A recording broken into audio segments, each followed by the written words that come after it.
Hi guys, welcome to our podcast, Yay! Cosplay Stitch and Seam. I'm Panid. And I'm V-Fire, aka Mercedes. I need to get in the habit of actually calling you V-Fire, because I just always Mercedes. It's really weird. Someone tried calling me V-Fire the other day, and I didn't answer. And... Wow. Because I'm not used to being called that. And then, it took a second to, go through the queue in my head, and then I was like, oh, you're talking to me. It is me. It got there, though. It got there. Yes, it just took a second, because I am intelligent. It's fine. So yeah, welcome to the show.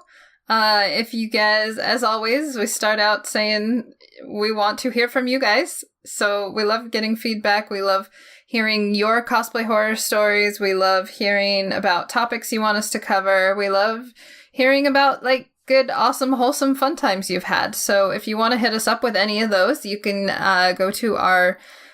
you can send us an email, actually, cosplaystitchandseam@gmail.com, or you can go to the website, cosplaystitchandseam.com, and fill out the form there, and check out the extra fun content. And we also have a Facebook group, if you guys want to get in on that. There are two, if you look for Cosplay Stitch and Seam on Facebook, you're going to find two different things. One's a page, one's a Facebook group. You're welcome to like the page, but all the fun, exciting posting stuff happens on the group. I'm pretty lazy with the page. You'll see all kinds of memes and stuff on the group, things you can post to if you have questions or you're stuck on a project. There's a lot of helpful, informed people who are willing to give you information. And then Mercedes, of course, always does the Work in Progress Wednesdays, where you can share where you're at on your projects. And yeah, it's a lot of fun. All the fun. We're almost at 350, so hooray. It's awesome. Our group's really amazing. I like them. Enough. Yay. Let's see. Other stuff we've got coming up. Tell me about Uncon, Mercedes. Oh, yeah. That's a thing that's happening, and I'm going to that.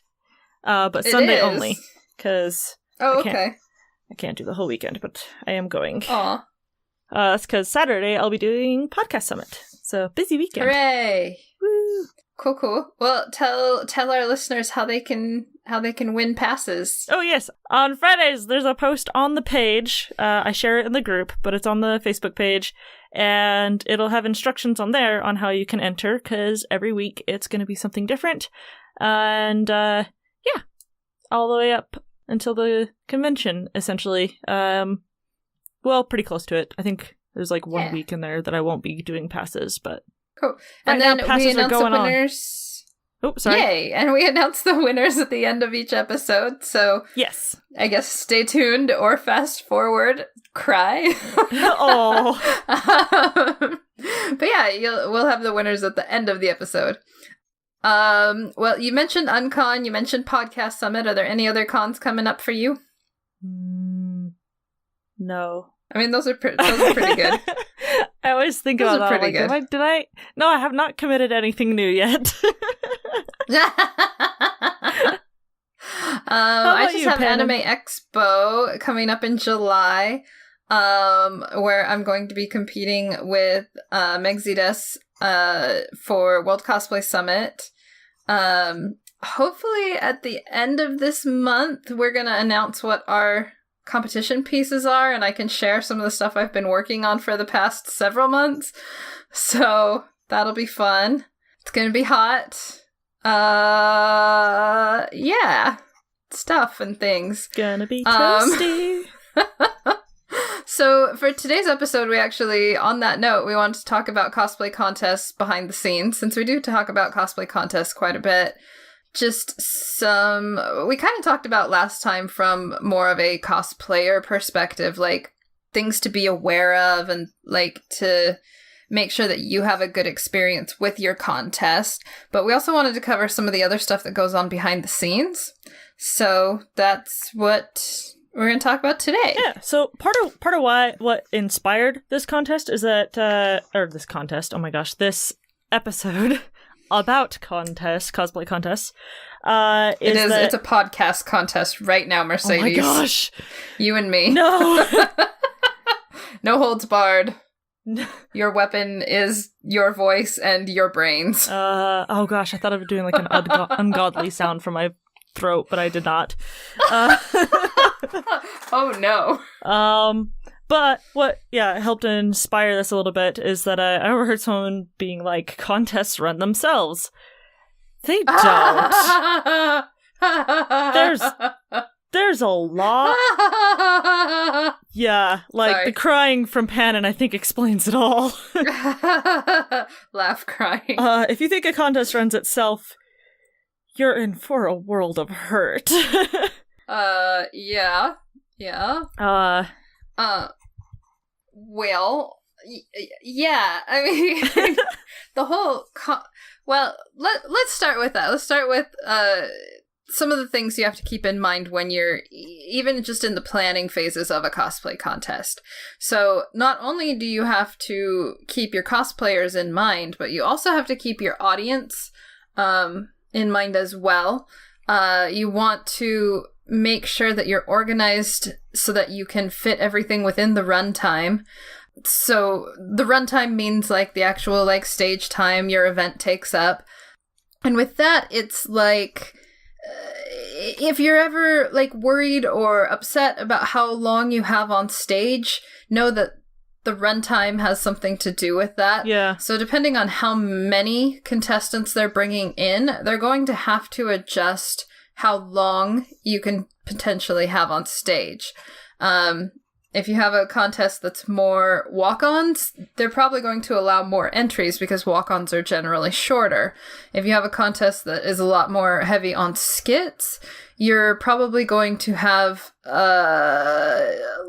maybe fewer entries to accommodate for more stage time, if that makes sense. And then as much as we want to, let every single person who wants to enter in, we also have to consider, how long of a cosplay contest are people going to actually sit here for? Yeah. Like I have sat through some really long contests because it feels like no time is passing. You're just really enjoying the performances, all the cool costumes. But generally, your audience isn't going to want to sit for more than 2 or 3 hours.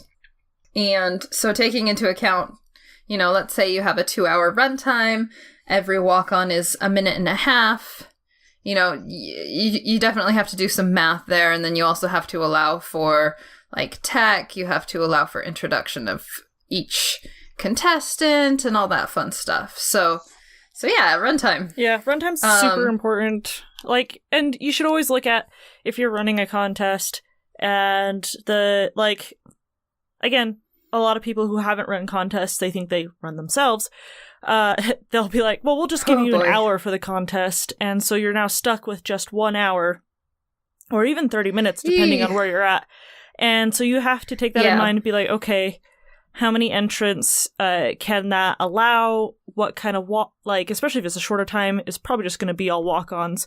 And it's a lot to juggle around. And if the people above you, like the convention runners themselves are like, we want to have, 100 people in this contest, you gotta stand your ground and be like, an hour's not going to be long enough for that then. Nope. Nope, not unless you just want a runway show or a parade where they just all go one after another. Yeah, so that's not going to be fun for anyone. It's like, if you want a certain kind of contest, you have to do it a certain way, of course. You have to have the right amount of time and whatnot. Right. And then another thing to take into account, like, I put halftime next, but I think I'm going to talk about judging format real quick, which when I say judging format, I mean more of the, like, awards, actually. So, like, are you going to do your awards after your show, like, immediately after everyone's gone on stage? Are you going to do, like, a separate ceremony that's a couple hours later? Are you going to pull your winners from the green room ahead of time as soon as you know who they are? There's a lot of different ways to do the awards format. And that's going to affect how long of a halftime you have, whether or not you even have a halftime. I've been to some where they just end the contest after all the entries have gone on stage, and then they have as a separate award ceremony so that the judges have time to thoroughly go over everything. But then I've also had some where they do it, they have like generally like half hour to an hour halftime so that the judges can deliberate and give the awards out immediately following the halftime. See, I like the halftime ones where, because it gives the judges, they're not being rushed to come to a conclusion, and you also don't just take the papers away from them, and if there's a scoring system, you don't let them deliberate over their scoring system, because scoring systems are not perfect. That's a whole other can of worms right there, actually. Yeah. But it's like, let the judges actually think over their notes and discuss with each other. That way, I think it brings about the most fair contest, and most fair for the judges as well, because it lets them actually think about what they were doing. I would agree with the format, that I definitely like the format of having a halftime show and then immediately being able to do awards. Having worked backstage, it can feel really rushed, though I feel like that's a lot more on the staff than... It can be on the judges as well, but the staff are usually the ones counting the minutes and being like, okay, we were supposed to be done at this time, we have to wrap it this time, you know. But I feel like you keep more of the energy. Like, when people go on stage and they do their performances, a lot of times, like, you're in that high energy mood, you want to cheer for everybody, you just saw these, and you want to know what they were ranked at, you know, you want to give people the love while they're still in the beautiful costumes, you want to pull them up on stage while people can see the work that they did, like, and why they've been awarded, basically. It just, I just like the energy of it. But it is not for everybody. And some contests also have to do things like pulling the winners as soon as they know who they are. So for something like that, as soon as the judges have awarded people, it does kind of take away from the reveal, at least among the cosplayers, but not necessarily for the audience, where they'll have their staff pull the winners out of the group. And I have mixed feelings on that one. I mean, I think for saving time, it definitely helps, because you don't have to, like, announce someone, wait for them to come up, talk about them, and then go back down, because they're just going to be right there off stage to go on and off. But I feel like it takes away from some of the sportsmanship, if that makes sense. Because with the surprise, everyone finding out at the same time, I feel like there's a lot more, like, cheering and care for the people who have won, and there's that appreciation, whereas when they're pulled... Oh, somebody's phone. That was mine, I think. Oh my gosh. Mercedes. I thought it was on silent. I fixed it. Mercedes. I fixed You're fired. You're fired. You have lost the contest. My chances started.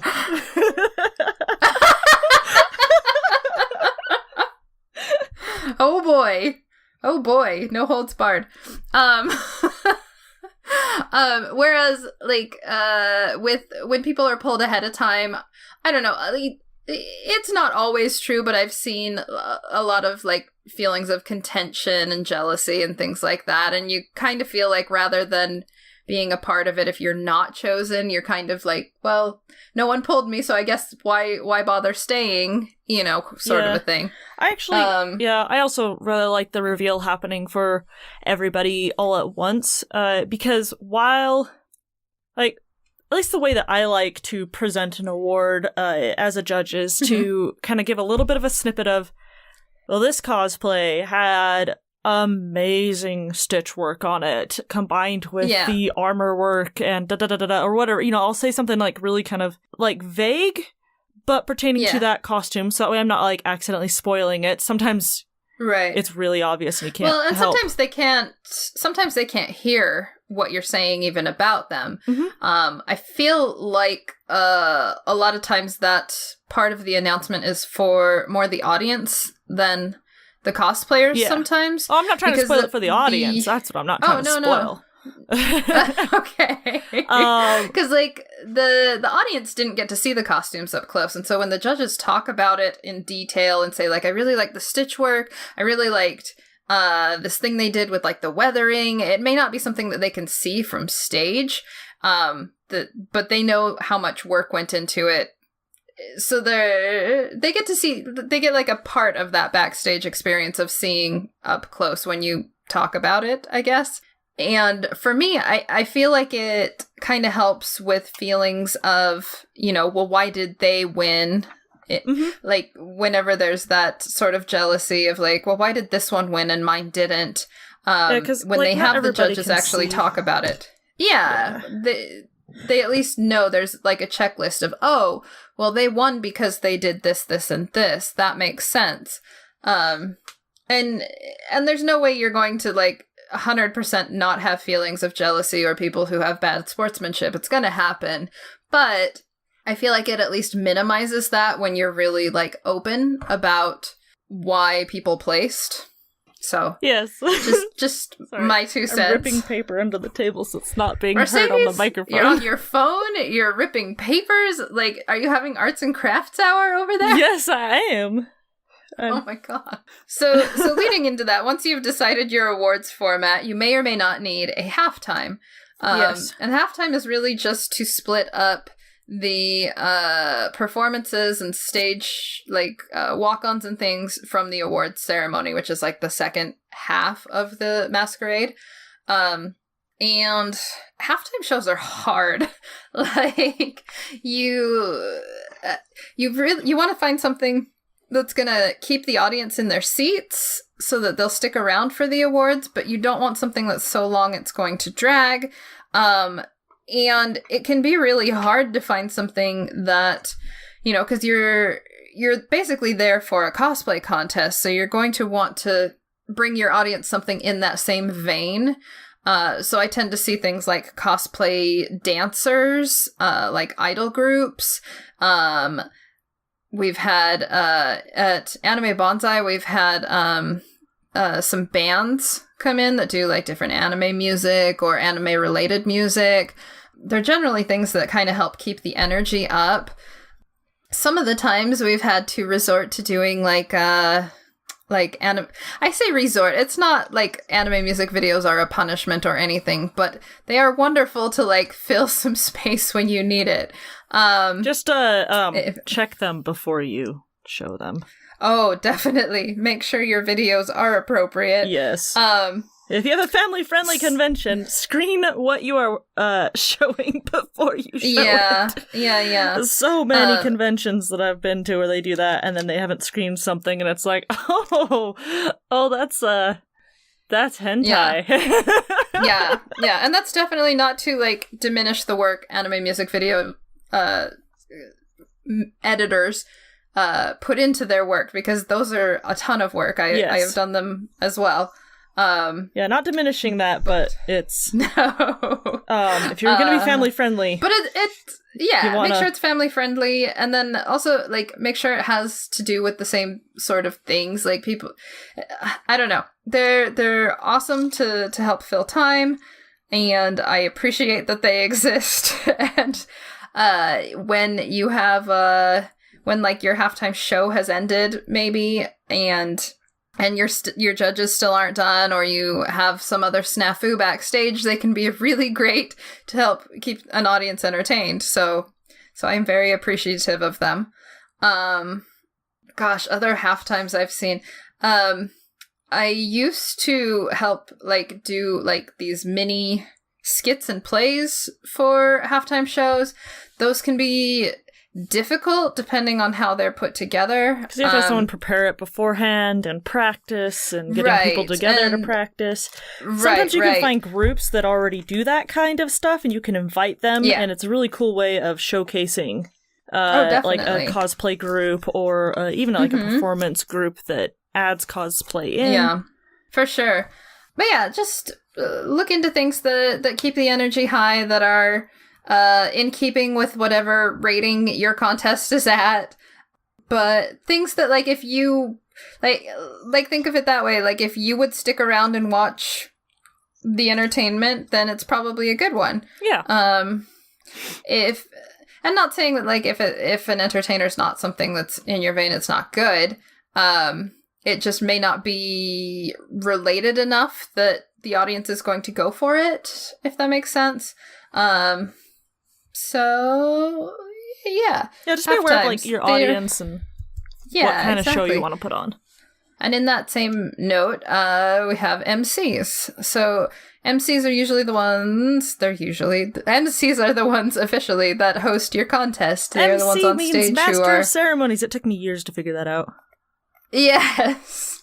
I was like, cool, MC. So basically, what does that mean? They are your host for the contest. And you can... I've seen contests do those solo. I've seen them do it with a group. I've seen them do it all kinds of different ways.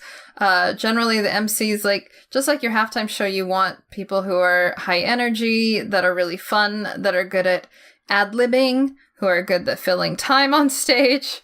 They basically are great at, like, saving your bacon if you need to, like, go reset a skit for someone, if you're having delays backstage.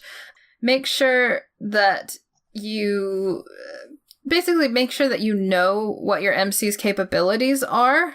I don't want to say, like, don't give it to someone who's inexperienced, but if you know that they are good at entertaining audiences, but maybe they haven't done that particular audience before, they may still be a good choice. But generally, if they have, like, a past history, if they are good at improv, things like that, I really, really love it when they are... good with pronunciation, and even if they're not good with the pronunciation, if they will ask contestants how to pronounce things, that always is like major points for me, because there's nothing more frustrating than like putting a lot of time into a costume and having someone be like, this is Inuyasha from the anime Inuyasha, and you're like, but that's... And one thing you can do too, like when you're handing a script over to the MC, is that you can have pronunciation guides on it. Oh, definitely, definitely. I've seen a couple places do that, where like when I'm submitting my character thing, and they're like, please put it in pronunciation guide, and it's like, it's Aloy, not Alloy. Yeah, yep. So that's just stuff to keep in mind. And I don't know, like with a lot of these things, like if you don't know someone, it never hurts to ask around. You don't have to like promise a spot to anybody, but like asking around and saying, you know, who have you guys had for your MCs, or like who has been some of your favorite MCs, or, you know, at least gives you somewhere to kind of like start looking if you need to find someone. Mm-hmm. Let's see, moving on from there. Well, like, one more thing I wanted to add on there, too, is, you know... Yeah. If someone wants to be an MC, this is advice for MCs, so people who have done it before and or want to do it, be respectful and supportive of the cosplayers on stage. I've seen a couple where they, crack a joke about the cosplay that just went on. Don't do that. Like, it's so nerve-wracking to get up there. These aren't professionals getting up there and performing. These are your average day-to-day people that just want to get up there, have fun, and, you know, do the cosplay contest. And if the MC is, like, cracking jokes about, you know, oh, I'd tap that, you know, because you wore a sexy cosplay, don't do it. Just don't. There is no faster way to be on my, like, never again invite this person list than to, like, make fun of these people who have put so much time and energy into their performances, into their costumes. Like, if you want to, as an MC, compliment something or make a positive comment on the performance you just saw, yes, those are totally appropriate things to say. If you're going to make a lewd comment, something sexual, absolutely not. If you are going to in any way mock the performer, absolutely not. If you want to make a joke, it has no place. You can make it like a Mario cosplayer comes on stage. You could make a joke about, well, the princess is in another castle, but you're not making fun of the person cosplaying. Right. Oh, totally. Like, just avoid that, because these are supposed to be, contests are supposed to be supportive and like community binding. I don't know. There's a bunch of words for that, but not something where you go and make fun of people. Right. Especially not the like contestants. It takes so much guts to even just go on stage in your costume. Mm-hmm. Like, please do not tear those people down. That was a good point. Thank you for making that. Yeah. It's just like, it's been one that was floating in my head, and I was like, where's a good spot to put this in? And then I was like, oh crap, Pen is changing subjects. Oh no. The other thing is scheduling. So not just scheduling your performance area, but making sure that you have a green room or a place to put your performers. A lot of people just think, well, they just need the stage for a couple of hours. Well, you also need to make sure you know where you're putting your cosplayers for that time. And usually an hour maybe before and an hour after, just to make sure you're covered, that you have a place for their stuff to be when they're on the stage, etc., etc. Green room, you have to make sure, one, that it has enough space to fit everybody safely and not go over fire code. If it has furniture, make sure it has enough, but not so much it's like crowding out where people can stand. Some people can't sit. Make sure it's somewhere that you can easily get water. And sometimes if the convention center allows to have some food, make sure that there is room for helpers as well, because some skits and performances are going to have ninjas or helpers or stagehands. Make sure that they have enough room for sets. If some of the skits and performances have set pieces, yikes, there's just, space is always a big issue. And then any accommodations. So like if somebody needs to sit, if somebody needs to stand, if somebody needs like a stool, if somebody needs, maybe they can drink water, but only with like 2 straws stacked on top of each other. Maybe they can, just making sure that that you have your cosplayers in mind and at least be willing and try your best to make accommodations for them. Yeah, and like speaking of space and whatnot, like you can have, let's say you have like 50 entries for your cosplay contest. That doesn't mean you're going to have 50 people, because there's groups, there's all sorts of things that come from that, and you need to keep that in mind as you like go to pick a space. Be like, okay, there's 50 entries, but if everybody entered as doubles, you actually have 100 people. And when you create your signups, limit your group numbers. It's like if someone enters as a group, like cap it off at whatever number you think is appropriate, given the area that you're in. I personally think 5 is a good number to stop at. But it depends on how big your contest is. Yeah, what a lot of contests, like, people don't realize is conventions usually have to buy insurance for the weekend that they're happening. Yeah. To protect them with things like that. And sometimes with the stage, they will only allow like X number of people to be on a stage at a time, or it voids their insurance. Yes. Blah, blah, blah. So there may be an actual technical reason why they only allow a certain amount of people on the stage at a time, and that can be why they limit a group. Yeah, and if like as somebody entering and you want to, let's say the limit is 5 and you have 6 people, it never hurts to ask, because sometimes it's not a hard set number. It's just a way to manage numbers, and as long as they know ahead of time, so like the Japanese festival, as an example, they didn't have like they had a huge group that had 9 people in it, and that worked great for their stage. I don't think they actually have a cap on their numbers, but they asked about getting more time on stage, and we were able to accommodate that. So it never hurts to ask. Nice. Yeah. But yeah, so green room, hugely important. Consider the space your cosplayers are going to need. Some cons don't even have a green room. Some cons they put you like in a hallway. We'll do a hallway. Some cons will do, like, they'll have the cosplayers seated off to one side in the audience. I'm not going to say that, like, one is any better than another in that, because, like, a lot of smaller cons can't, afford the space. Yeah. But just if you are one of the smaller cons, like, please keep your cosplayers in mind. Like, if you wouldn't want to do it, don't make your cosplayers do it. If you don't want to be standing for 3 hours in a hallway, don't make your cosplayers do it. If you don't want to be, like, scrunched together in the audience, maybe don't make your cosplayers do that, etc. So I have 2 setups that I absolutely love as a contestant. I don't know how it is for contest runners, but for me as a contestant, these are the ones that I absolutely love the best.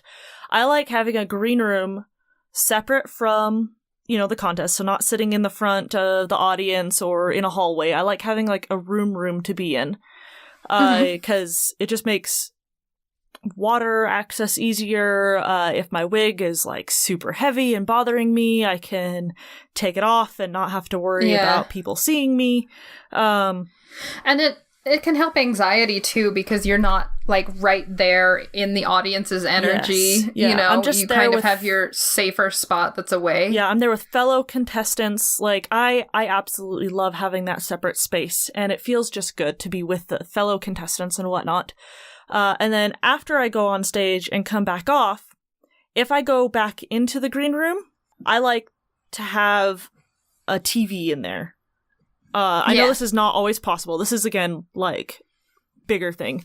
But I like having a TV in there so that I can see the contestants going on stage. I can, a lot of times green room, you have to be quiet because it's usually close to the stage. So we all quietly applaud, do the hand wave applause to support our fellow contestants and kind of get that camaraderie going.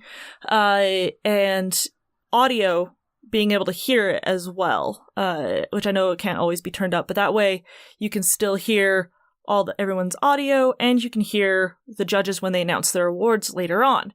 The other option that I like is coming off the stage and sitting in the audience. Now, I know with bigger costumes, that's not always an option, so still having a green room space for them to go back to is very important, because then they can have a place where they can take off their pieces without getting in the way of tech or staff and things like that.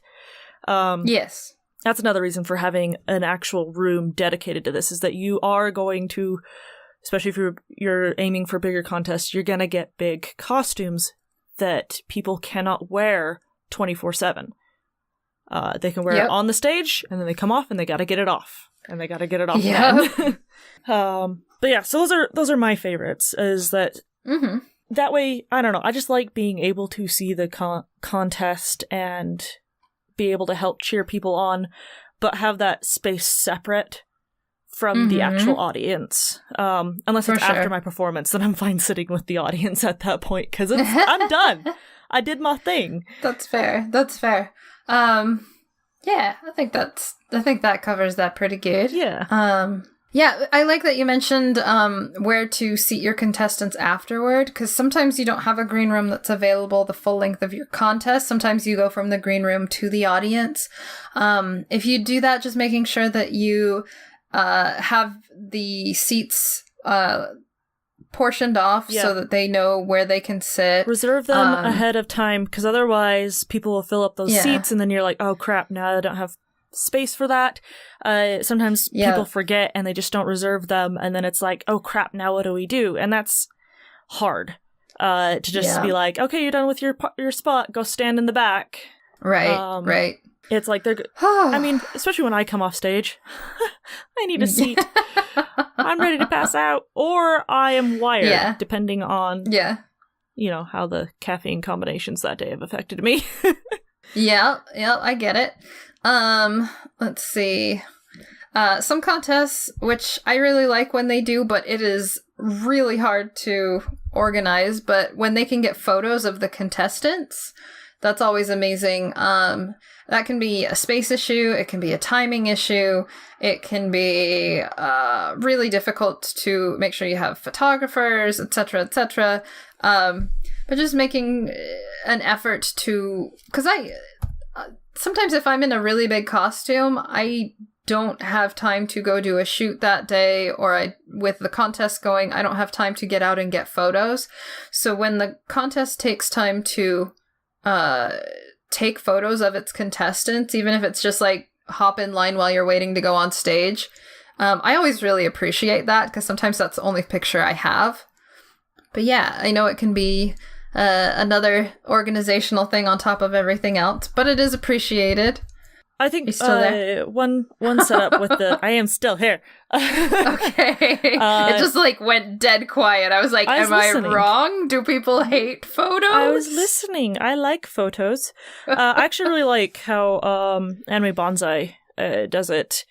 It definitely has its pros and cons. But at Anime Bonsai, you're in the green room, you line up to go on stage, you go on stage, you do your bit, you come off stage, and they immediately take you to a spot. It's on the way back to the green room, so it works out really well with their setup.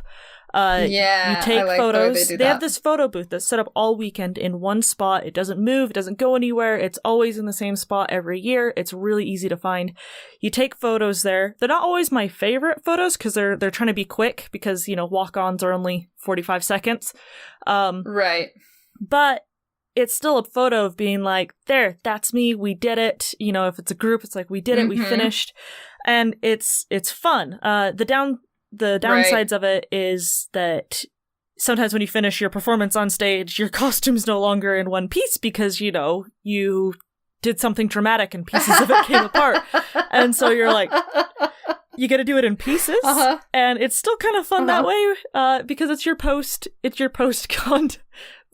on stage picture. But it's still like, I still really like that one. It's fun. Mm-hmm.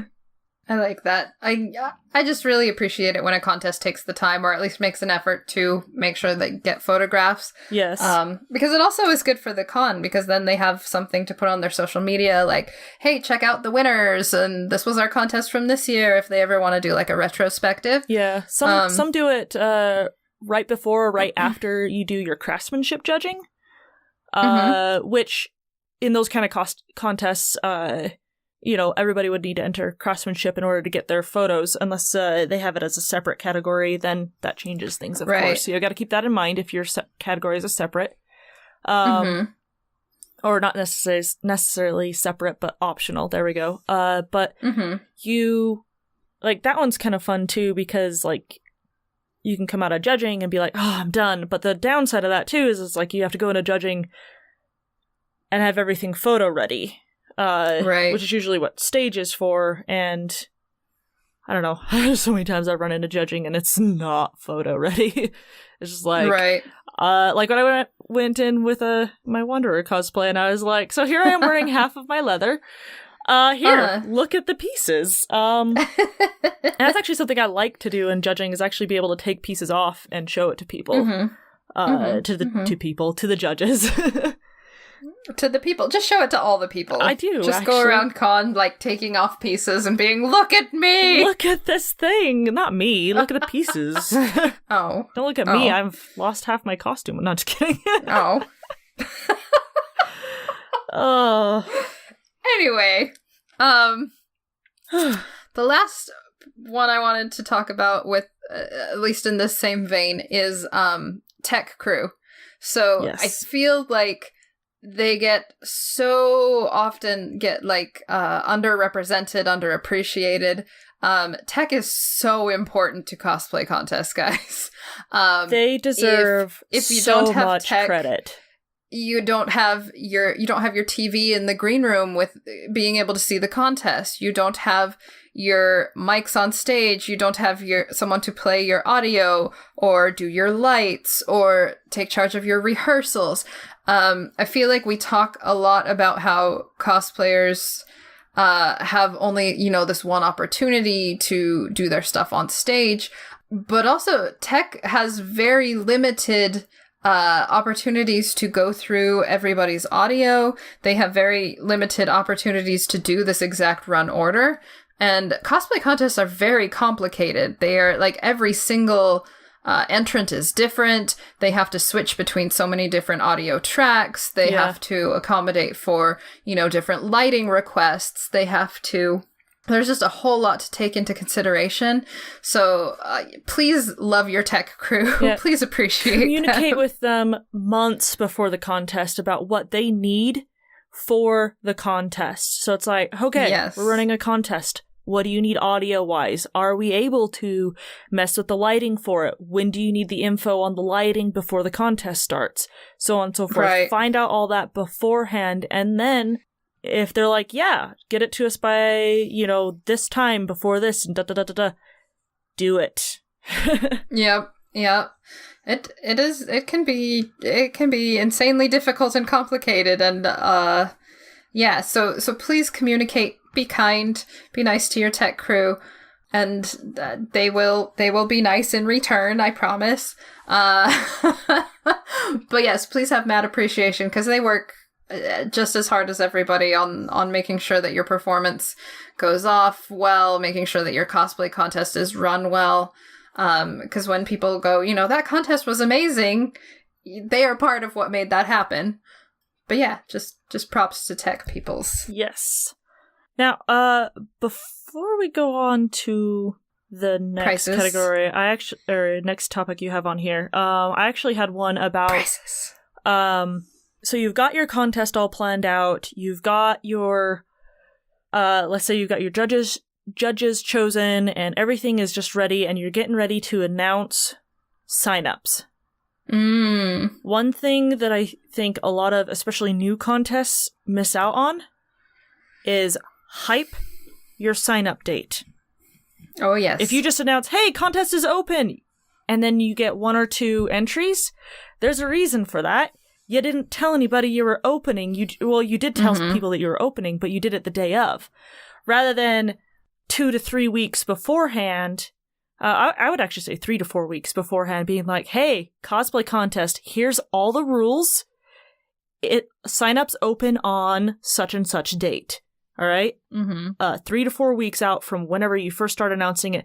And advertise it. If you're not advertising your contest, like, if you're not putting it out there and telling people about it, they're not going to know about it because definitely you didn't say anything. I mean, everyone assumes that there's going to be a contest at your convention, but where do they find the info? If you don't say anything on it, well, maybe there's not one, or where do I actually find the info? Right. And you're always, no matter how much you put the info out there, there's always going to be somebody that's like, I didn't hear about it. Yes, that will happen. But more people will know about it if you put it out there. Yeah. So I'm very much a big hype your sign up date. Hype it by posting about the cosplay contest that you have one, and then hype it again by being like, here's all the rules for it. Hype it again by announcing your judges. I don't understand contests that, like, I kind of understand contests that don't want to announce their judges, but I think it's far more beneficial to contestants and hyping the contest that you do. Yeah. Like, personally, if I don't, if I see, like, if I don't know who the judges are, or if if a contest doesn't have a good history, if I don't know that there's going to be qualified judges, I won't bother entering, Like, having good judges can make or break your contest, and I would say, like, it makes your life so much easier to have good judges, having people who are qualified, having people whose decisions that you can back up and be like, yes, I know they made a very informed decision. It was a difficult one, but I stand behind them.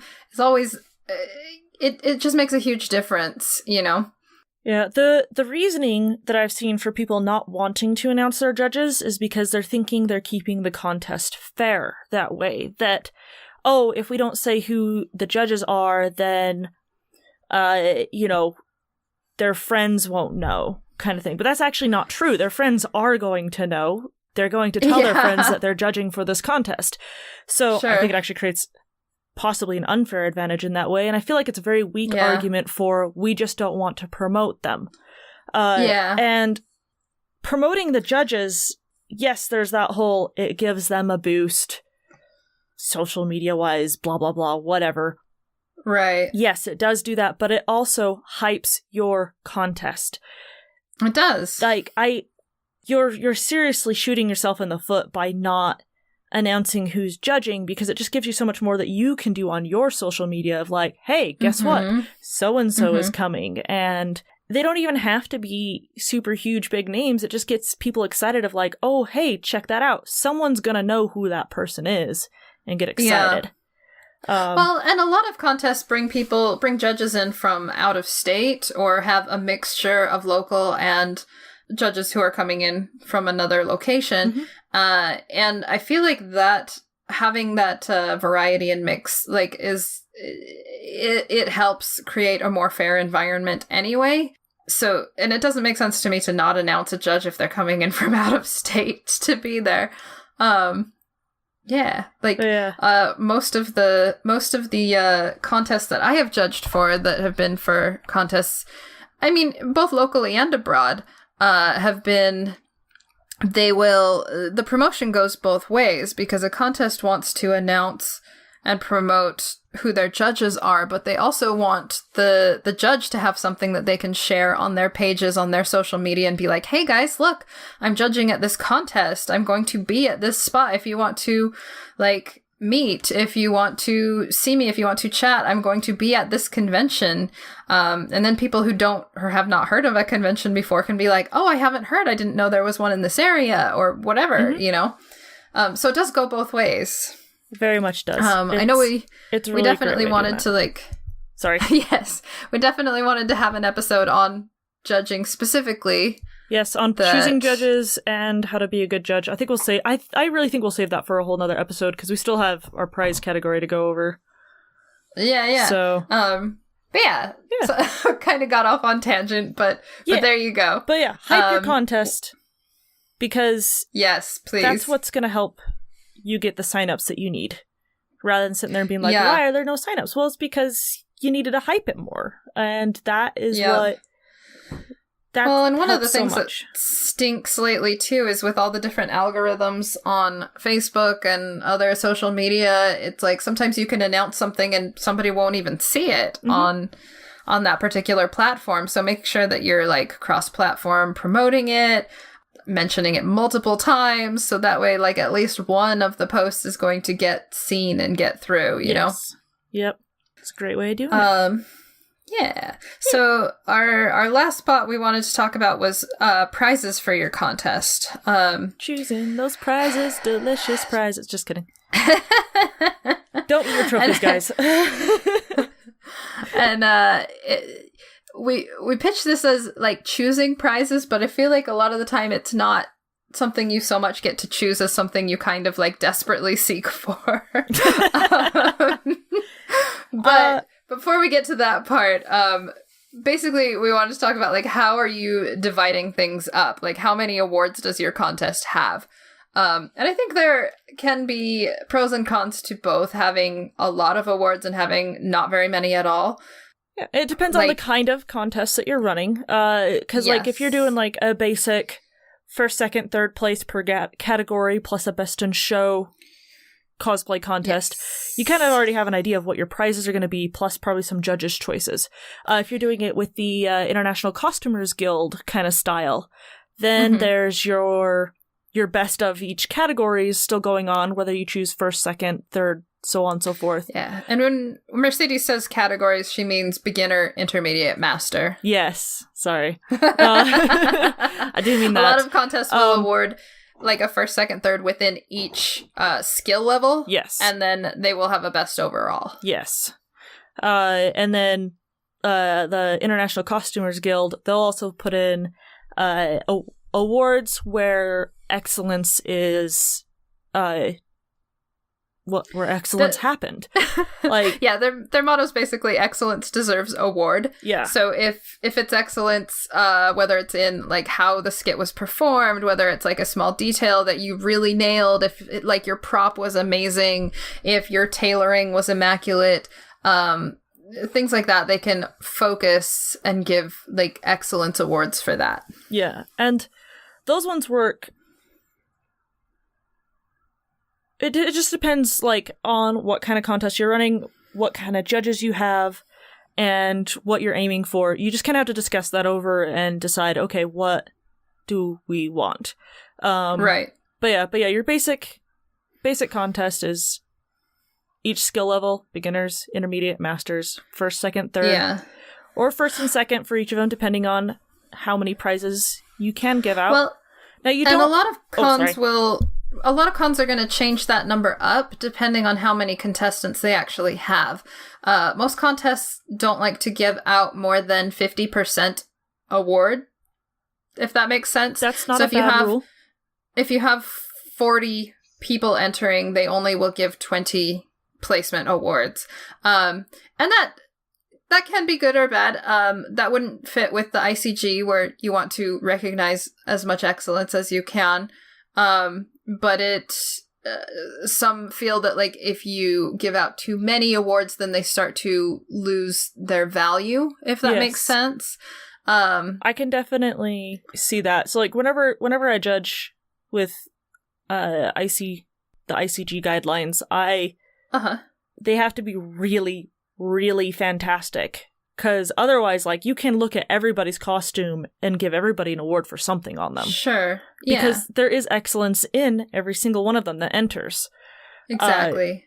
But to keep it from being cheapened, and I have done this, or at least I was a part of it, where the entire everybody won something at the Japanese festival one year, where we gave an award to everybody, but it was so deserved.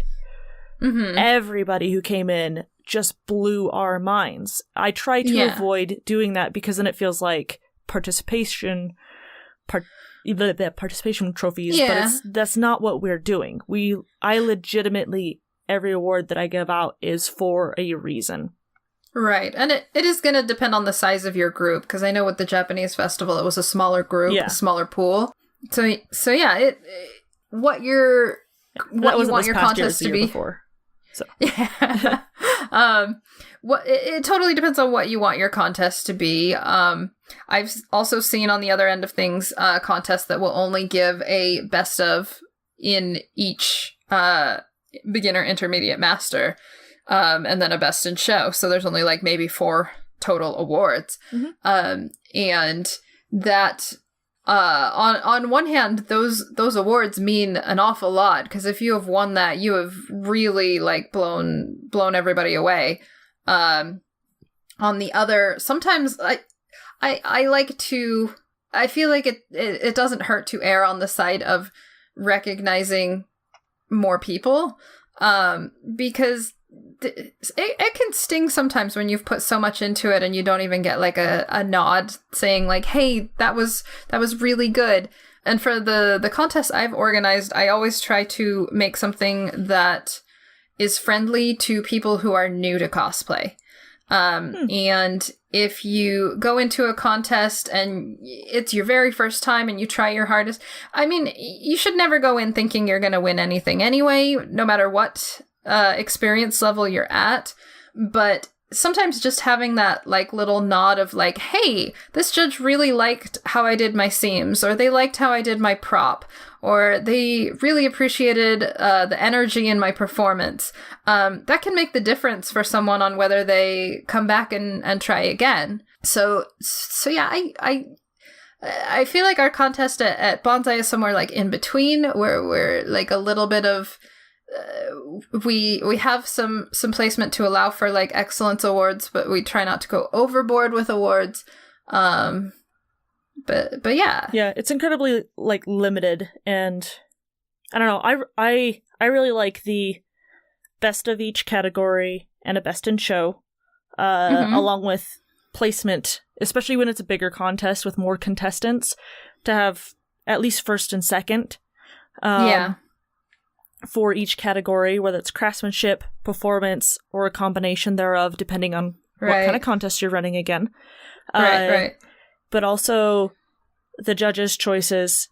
Because, like, me personally, as a judge, there's always somebody in the group that didn't place that I just really want to give something. I just...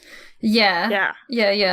I like having that opportunity where it feels like somebody was overlooked. If you have a judge's award, you can be like, I just really want to, give this person a pat on the back and say, you did amazing. Please keep cosplay. Please keep performing. Please keep being awesome. It was like a Denver Comic Denver Pop Culture Con. There we go. It's changed its name recently. Denver Pop Culture Con last year when was that last? Yeah, that was last year. Oh my gosh. This last year has been long. When I judged for them, there was a contestant who came through who his craftsmanship wasn't at the top of everything, but I was so excited to see it, and I loved everything about it, and I loved, like, I accidentally actually skewed his score to be super high on my paper. And the other judges were like, why'd you do that? And I was like, apparently he's my judge's choice. Oops. So that's one way that I'll choose my judge's choice, is whoever makes me super excited. But it's like, it was awesome because he was excited about his work and I was excited about it, and it's just like, it's so cool. I like having a judge's choice. I know not every contest adds in judge's choices, but they're great. And we should probably talk about like the actual physical prizes themselves. Oh yes. So I have thoughts on this. Oh, okay. You have thoughts? I do. Okay. Especially if you're a smaller convention or first time starting out, a lot of the times the thought is the prizes need to be big. I need to have a huge trophy for best in show, and I need to have money prizes or gift cards or all of these things. And a lot of times, all I personally want in an award is a trophy or really kick-a certificate saying that I won something. Sure. I actually don't need all the other fancy gizmos and stuff. It's a great way to help draw in people, but don't let the prizes be the only thing good about your contest. So, fair. I feel like, on having been on the other side of things where I've been doing a new contest and we have basically nothing to give cosplayers, I mean, certificates are a great option. See what is in the budget for your contest, but also reach out. There are, like, think about what your cosplayers are going to want and try to contact companies that can provide that. Look at what your audience wants. Because every contest is going to have a different draw, a different audience that they're pulling in. Right. And not like the audience, like the people sitting down watching the contest. When I say audience, I mean your contestants. What do your contestants want out of your contest? Yeah, and like when I was like early days of conventioning, we basically had what companies would donate to us. And that's not always something cosplayers want, but we wanted to make sure that the cosplayers got something.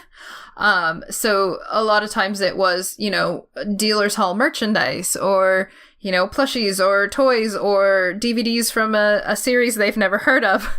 But we tried our best to do something. Stickers. Stickers are cute. For sure. It's still nice to have some kind of swag. Like I said, don't be afraid to reach out. A lot of like wig companies, fabric stores, thermoplastics shops, places you can get tools, gift cards. A lot of businesses are happy to actually offer you these things for free in exchange for advertising at your event. So it's like don't be afraid to reach out. Like most of the best contests that I've been involved in or competed in have been the ones run by people who cosplayed before they did before they ran the contest, or they still do cosplay as they run the contest. Because they still know cosplay. They know cosplayers. They still do cosplay themselves. They know what cosplayers want. And so you're more likely to get, things that are going to be useful to you as a cosplayer. Like I was talking about, wigs, fabric, thermoplastic tools, gift cards, blah, blah, blah. Think about, because if you're a cosplayer, you're probably going to want to build more cosplays, and what's going to help you do that? Yeah, you can also check with your convention staff if you're the one organizing it. You may be better off contacting, like, if your convention has a PR department, an advertising department, or a department that just specializes in obtaining, funding or prizes or whatever. Let them know what your needs are early on. And the last one we mentioned is cash prizes, which I have really mixed feelings on cash prizes. As a cosplayer, I love to get cash prizes. Those can be really nice. But it's not required. Don't feel like your contest has to have a cash prize. They can be really good incentive, but most of the contests that I've seen like try to use cash as a way to incentivize their contest end up having a lot more tension and a lot less good sportsmanship. Weird that money does that.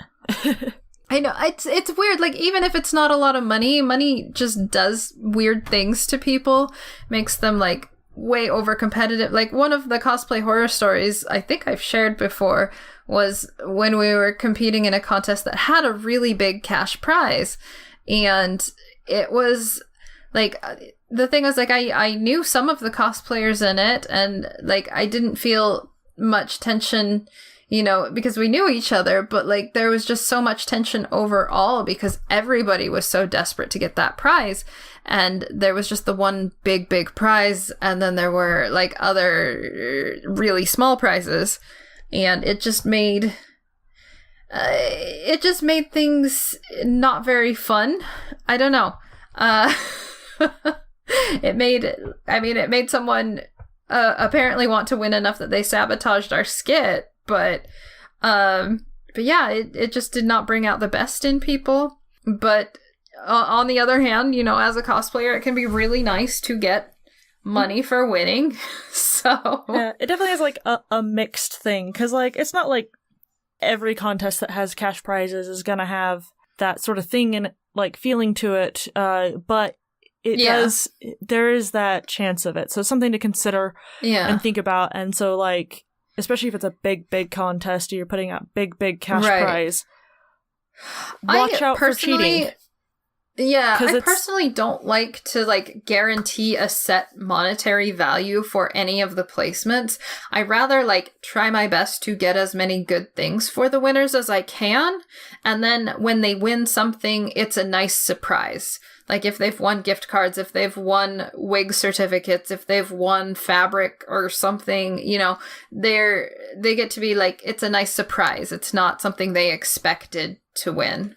Yeah, contests that, like, this goes back to the hyping your contest thing. Contests that focus too much on, hey, there's this prize in it, and less on the other aspects of their contest make me a little worried. Right. I'll still give them a shot. It's just that I go in with like this kind of tentative apprehension of, are you just pulling in people because you think contests are all about the money? Because they're not. People who actually compete and whatnot and have done this before, we don't do this for the money. We do it because we like to make things. We like to make things, and it means a lot to be recognized among your peers. Yes. Like, it can be all well and good to have someone in the hallway say, wow, your costume's really nice, but to be able to be in a competition and be recognized among others who know how hard you've worked and say, you have done a really good job, that means a ton, Or if there's a judge in the contest that you absolutely admire and you get an award from them. Oh, totally. That, to me, is better than any kind of cash prize sort of thing. Like, getting recognition from my idols is amazing. It's an incredible feeling. Right, exactly. But yeah, so just keep that in mind with your contest. Anything you want to add? I think that about prizes, about behind the scenes contesting. I think that's it. There's so many words for, there's so much that goes on, like that not even the audience and not the cosplayers themselves see, like from a staffing point. There's just so much. I just cannot fathom the cosplay contest runs itself. Yeah, I've heard that line before, and it's just like, oh, you don't know. You don't know. That is coming from someone who threw all the work onto someone else and got to just watch it and enjoy someone else's hard work. Yeah, it's like it does not run itself. If you think that, you will not have a good contest. Oof, And yeah, the contestants for sure. will not have a good time, and then But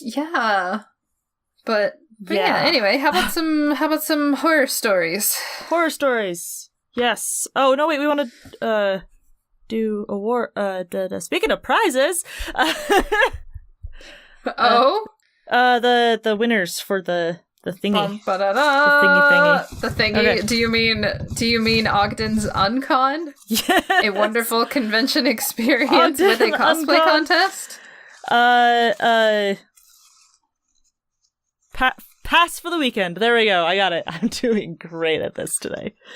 David's just like looking at me. By the way, did you know that David just keeps a knife in his pocket and it's just like awesome? He let me use that to cut up all the pieces of paper. You make it sound so threatening. Do you mean like he has a knife in his pocket, like a pocket knife? Yes. like a pocket knife, like a normal pocket knife? But it's like really sharp and it's not like a normal one. It's like a really cool one. It's You make it sound like I'm a villain or something. No, Captain America, I expect you to die. Wow. All right. Oh boy. Winners for this week are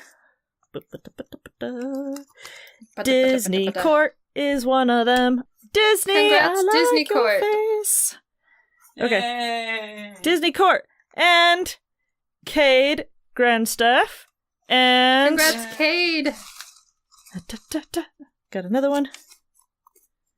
Cassandra Blake. Yay. Woo, Cassandra. I got two more. Two more. Are you actually Lou? pulling them out of a hat? I am pulling them out of a D&D box. Nice. Lou Hensley. Lou Hensley. Sorry if we butcher any of these names also. I know. It's like I wrote them down off of Facebook. And I will I can actually hear you ruffling through a hat. Well, a D&D box. Yes, it's a dice box. It's really pretty and soft. Okay. And It's like ASMR there. Daniel James Toscano. I know how to say his last. I don't know how to say his last name. Daniel. I know. Tosco? I cut off half his name on accident when I was cutting the Whoops. things. But it's Daniel James Toscano. Yay! He has some really cool makeup coming out. He does. He seriously does. Cosplay makeup. Anyway, congrats, winners. We will be contacting you guys for your passes. Yes. Yeah. And you'll be tagged on the Facebook. And the theme for everyone who just won, the theme that they did was first cosplays. And the next one is your most unconventional cosplay for Ogden Uncon. Ooh. I did a thing. Okay. Very nice. Now horror stories. Woo! Got a couple doozies this time. I really like these Okay. ones. Okay, do you want to go first or do you want me to? I'll go first. All right. Okay. So this is from a cosplayer named Narwhals in Jars. Which is an awesome name. It's an adorable mental image, just like a little narwhal in a jar. I want one now. All right. So Narwhals in Jars sent in last year at Bonsai. I was cosplaying Todoroki from My Hero Academia. See, I just thought Totoro. I was like, oh, Totoro. Awesome. Todoroki. No, Todoroki. All right. Although I did see an awesome cosplay mashup where someone did Todoroki dressed in a Todorokigu, and it was adorable. Anyway, continue. Anyways, it was my first time getting a chance to use body paint, and like a fool, I didn't do a practice run before the con. Uh-oh. Oh boy. I collected a bunch of references, and on the first day of con, I carefully smeared latex onto my cheek and forehead with bits of tissue paper before covering my grotesque creation in red Snazaroo body paint. That's a cool name. And then added At least there wasn't dill pickle chips, though. Anyways, so then added a brown Anyway. purple eyeshadow to give it an almost singed appearance. That's pretty cool. I was thrilled with the overall result, especially for my first time, and was happy to receive a few compliments. But my elation did not last. About halfway through the day, my left eye started to get irritated. My astigmatism is much worse in my left eye, so contacts don't fit that eye very well. Such is the life.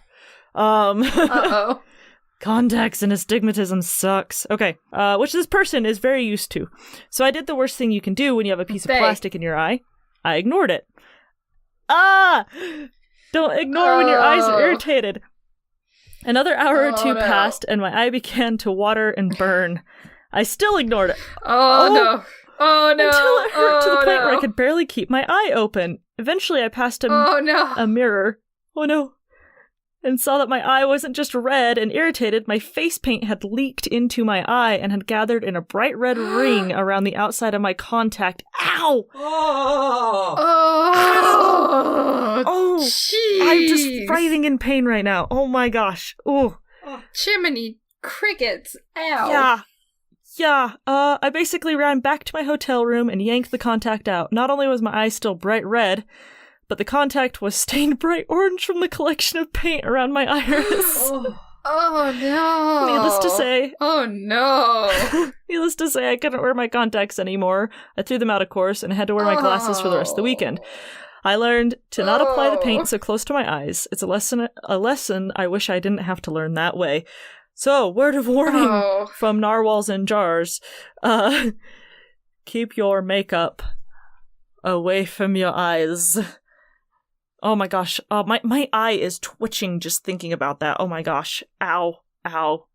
Oof. Yeah, there's that one. That was a really good horror story. Thank you, Narwhals and Jars. Yeah. I am horrified. I am suitably horrified.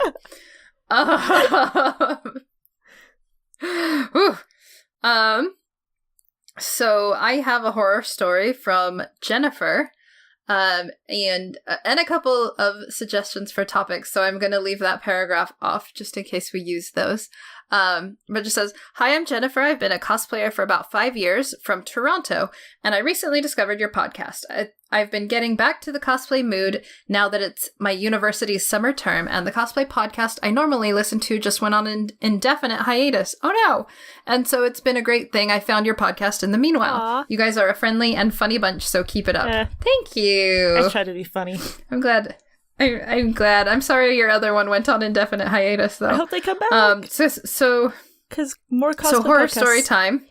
Sorry. They actually include pictures, so this is kind of cool. Yeah. It says, "Back in 2016, I decided to cosplay Sigilif from Pokemon with a tribal theme and designed a staff that had the Pokemon's giant wings coming out of each side." And maybe we can share the picture. It's pretty cute. They were going to be made out of EVA foam attached to a dowel, and me only having 3 years of cosplay experience decided to reinforce them with bamboo skewers sandwiched on the inside. I mean, it's a good idea in theory. Yeah, I really like their design for this. It's really cute. It's so cute. I think I'll share all the pictures. Yay. Because of the con crunch, I also hurriedly covered the staff with duct tape and acrylic paint, so needless to say it was an ugly floppy mess. Only 1 hour into the con and the wings were falling from its own weight. Oh no! So for next year, I know, sad, I decided to redeem myself and give the staff a major upgrade. I ripped it apart, sawed some particle board in the shape of the staff head, sandwiched that in between the foam pieces, dremeled it, primed it, did a paint job that I was really proud of, and voila! I had just made myself a much sturdier staff. And it looks really cool in the pictures, too. It does. I took it to the con in 2017 and was holding up pretty well on the Saturday of. I got at least 40 people noticing the staff and asking for pictures, which was exciting because Sigilif is an otherwise very obscure Pokemon. At the end of the day, I was pretty confident in the staff's structural integrity, and me being lazy decided to leave the staff hanging over a seat in the car instead of taking it out. What I did not realize was that the particle board made the wings even heavier, and with such a tiny, fragile connection, the particle board snapped on one of the wings. Aww. I opened the car the next day, and to my dismay, one of the wings was flopping around. Even with careful handling, the weight was too much, and the wing eventually fully fell off. Aww. That Sunday was spent running around trying to find a cosplay medic and doing everything I could to put it back to shape. Hot glue, wooden splints, duct tape, you named it. And generally being way more stressed than I should have. So lesson learned. 1, when designing a prop, no amount of sturdy material is going to make up for an impractical shape. 2, making your props lightweight will also make them last. And 3, if a prop starts to fall apart, then just leave it in the car because the stress of trying to fix it just isn't worth it. I haven't touched the costume since then, but this year I'll try to use metal and contact cement to splint the broken wing back with the staff. But who knows how it'll go. Maybe I'll have another horror story to tell in a few months. Thank you for your hard work in creating the podcast. Regards, Jennifer. Oh. Well, thanks so much, Jennifer. I hope they do get it back together because it's such a cute design. Like, It really is. I love it so much. Oh, I totally get you on impractical staffs because I did one of Phi Fluorite from Tsubasa, and he has that big, giant, like, gold staff that he gets rid of in the very first episode. But it's pretty, so I wanted it. And it is a bugger, and it is lightweight, but it is very, very fragile, and it has almost died on multiple occasions, and I had another staff similarly that I didn't even get to, like, use it at the con because I was finishing getting ready in a bathroom, and it fell on the floor and snapped in two. So staffs are a tricky, nightmare fuel. Tricky. All right. Yes, those are good stories. I like that they were, like, sort of, like, tutorial-y in a way, too, because they, like, explained what they did before the tragedy happened. Yeah. And I like that. And they're both learning experiences, one much more painful than the other. But I think both just as stressful. It lessens the horror to know that you actually got something, even if it was a sad lesson. Yeah, so that's it for this week. Again, if you guys want to submit your own, you can send them to us on our email, which is cosplaystitchandseam@gmail.com. Yeah. Or you can go to the website, cosplaystitchandseam.com, and fill out the form there. Fun fact, the cosplay horror stories of this week, one was from the email and one was from the form. It was awesome. Nice. Yay. We forgot to mention our coffee account. Oh my gosh. Our KOFI. If you guys want to help us with our bandwidth, with our hosting costs, all that fun stuff, you can donate at, is it Cosplay Seam or Cosplay Stitch? Cosplay Stitch. So ko-fi, ko-fi.com/cosplay stitch. Nice. Cosplay Stitch. Super easy. If you guys want to, it's just the price of taking someone out to coffee.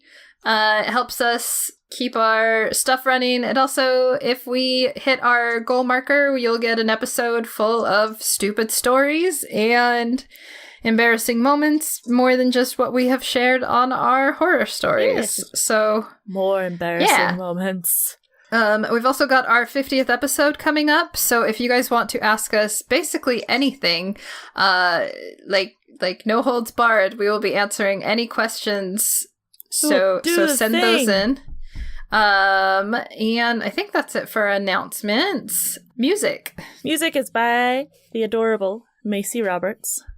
And sound editing. Whoop. Yes. David, tell us about your podcast. So with the Dungeons and Chill, that one is on pause for right now. Working on some good story stuff. We'll get to that eventually, start recording that soon. But with good comic stories trades are worth waiting for. Yes. With comic trades, we just finished 1602. It took us 4 hours to record it all, so I really hope you all enjoy it. Oh, dang. Yes, that's one of my favorites. So, yes, good. Next episode, we are going to be covering Superman Cal. What if Superman landed in medieval times? Cool. So that will be really exciting. And then after that, we'll be covering Umbrella Academy. Oh, nice. I'm totally listening to that one. I love Umbrella Academy. Oh, yeah. I just finished marathoning that one on the Netflix, but I have not read the comic. It's so good. It's really good. So good times. So, speaking of contests and performing and stuff, Oh no. I once did a cosplay skit or not a skit, but like it was a theatrical performance on puns, you could say it was a play on words. No! Why? Bye.